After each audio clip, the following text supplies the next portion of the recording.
பாபா ஓர் கருணாலயம், பாதம்தான் கமலாலயம். பாபா ஓர் கருணாலயம், பாதம்தான் கமலாலயம். சாயப்பா உறவுகள் அனைவருக்கும் வணக்கம். சாயப்பா மேல் நம்பிக்கை வைத்து அவரை நினைத்துக் கொண்டிருக்கும் உங்கள் அனைவரின் வேண்டுதலையும் சாயப்பா நிறைவேற்றுவார். நல்லதையே நினைப்போம், நல்லதே நடக்கும் என்றும் சாயப்பாவின் அருள் உங்களுக்கு இருக்கும். நம் மனதிற்கு இதமான சாயப்பாவின் இன்றைய அருள்மொழியை கேட்போமா? அன்பு குழந்தையே, என்னை சர்வ சாதாரணமாக எண்ணிவிடாதே. நான் கூறுவது நிச்சயம் பலிக்கும். வாழ்க்கையில் பிறப்புக்கும் இறப்புக்கும் இடையில் அன்பு, பரிவு, இரக்கம், மன்னிப்பு, கோபம், வெறுப்பு, விரோதம் என எத்தனை உணர்வுகள் நம்மை ஆட்டி படைக்கிறது. இந்த சூழல்களுக்கு நடுவில் 1000 உறவுகள் நம்மை சுற்றி வலம் வருகிறார்கள். அம்மா, அப்பா, அக்கா, தம்பி என பல உறவுகள். அவர்கள் உன்னுடைய ஒவ்வொரு ஜென்மத்திலும் வெவ்வேறு ரூபங்களான ஆன்மாக்களால் வருகிறார்கள். ஆனாலும் உன் பிறப்பிலும் இறப்பிலும் உன்னுடன் யாரும் வரப்போவதில்லை. அதே போலவேதான் மற்றவர்களுக்கும் என்பது உலக நியதி. அப்படி இருக்கையில் வாழும் நாட்களில் ஒருவர் மீது ஏன் அன்பு வருகிறது, ஏன் கோபம் வருகிறது என்பதுதானே உன் கேள்வி. நீ ஒரு கற்கள் நிறைந்த வழியில் நடக்கிறாய். அப்படி நீ போகும்போது உன் காலில் அடிபட்டு விடுகிறது. அது உனக்கு வலிக்கிறது. அந்த கல்லை யார் கால்களிலும் படாதவாறு ஓரமாக ஒரு இடத்தில் போட்டுவிட்டு உன் வழியில் நடக்கிறாய். இது வாழ்க்கை பற்றி ஒரு புரிதல்.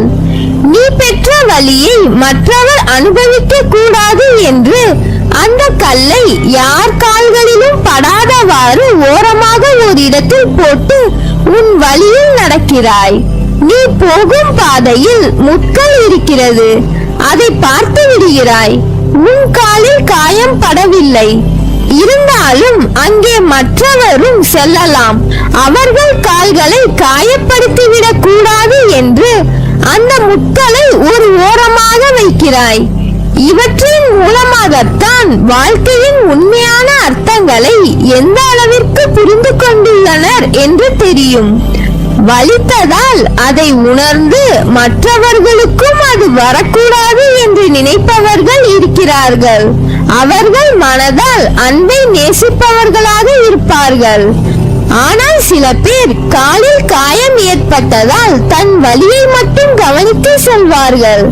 அதற்காக அவர்களுக்கு வாழ்க்கையில் அன்பு இல்லாமல் அல்ல, அவர்களுக்கு அவர்களின் வலியை தாங்க முடியவில்லை. அதனால் தான் தன் வலியை மட்டும் கவனித்து செல்வார்கள். அது தவறல்ல. ஆனால் முட்களை பார்த்தும் அந்த இடத்தில் இருந்து அதை எடுக்காமல் கடந்து செல்லும் உள்ளத்திற்கு தான் அதிகம் அன்பை பற்றியும் வாழ்க்கையை பற்றியும் புரிதல் வேண்டும். இவைகளை நான் உனக்கு கூறுவதற்கு காரணம், கடவுள் படைத்த அனைத்திற்கும் காரணம் உண்டு. அவற்றில் மிக புண்ணியமாய் கருதுவது மனித இனம். அவற்றின் தன்மைகள் அவர்களின் வாழ்க்கை என்ற முறையில் கடவுள் நிகழ்த்தும் நிகழ்வுகள் தான் இது. ஓர் உயிரின் பிறப்பும் இறப்பும் மனிதர்கள் கையில் இல்லை, கடவுள் கையில் தான் எல்லாம். அது நீ நடக்கும் விதத்தில் இருக்கிறது. இதையெல்லாம் உனக்கு போதிப்பதற்கு காரணம், என் பிள்ளையான நீ கிடைத்த வாழ்க்கையின் பயனும் நீ எடுத்த பிறப்பின் மகத்துவத்தையும் அறிய வேண்டும் என்றும் உணர வேண்டும் என்றும் நான் உனக்கு இத்தனையும் நிகழ்த்துகிறேன். உன் மனதில் இருக்கும் அனைத்தும் நான் அறிவேன். உன் எண்ண ஓட்டம் என்பது என்னிடம் வந்தது. அதன் பிறகுதான் அது உன்னை வந்து சேரும். சில நேரம் ஏன் சாயப்பா எனக்கு இந்த குதர்க்கமான எண்ணங்கள் தோன்றுகிறது, நான் இவ்வாறு யோசிக்கும் குணம் கொண்டவர் இல்லையே, பிறகு ஏன் என் மனமானது எப்படி மாட்டு வண்டி அதிலிருந்து அச்சாணி விழுந்தால் வண்டி தரிகிட்டு அடங்காது ஓடுகிறதோ அதுபோல் என் எண்ணங்கள் இங்கும் அங்கும் திசை மாறுகின்றது என்பதுதானே உன் கவலை. அந்த அச்சாணி முறிவதற்கு முன்னரே நீ சுதாரித்தால் உன் வாழ்க்கை என்னும் பயணம் சுகமாகி இருக்கும். இல்லை என்றால் வாழ்க்கையில் ஒன்றை நன்றாக புரிந்து கொள்.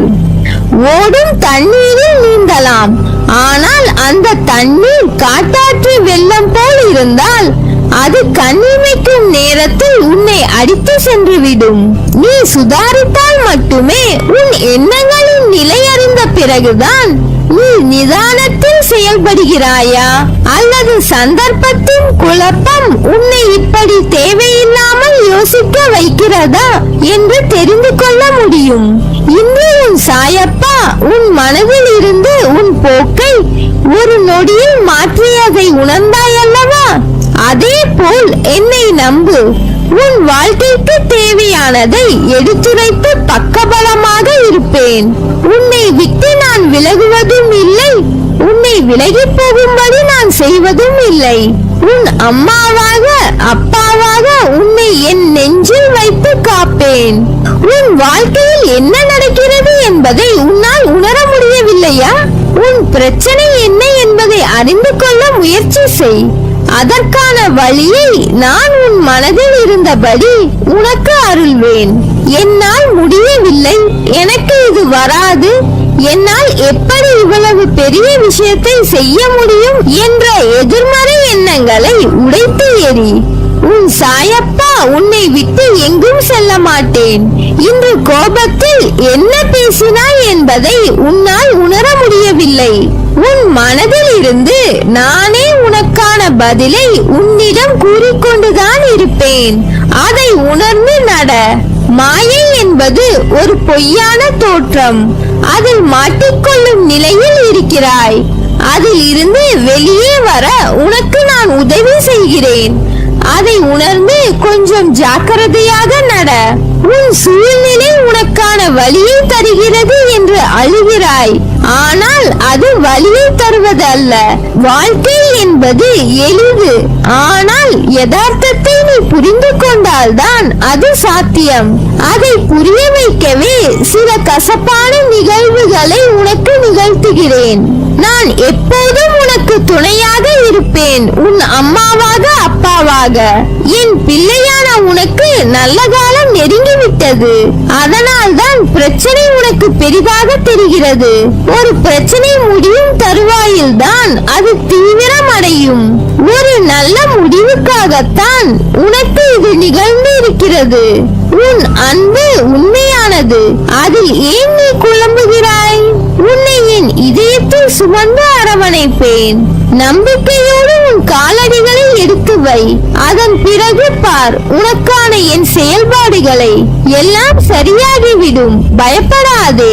நம்பிக்கையோடு காத்திரு, நல்லதே நடக்கும். நீ என் பரிபூர்ண அருளும் ஆசீர்வாதமும் அன்பும் பெற்ற என் செல்ல பிள்ளை.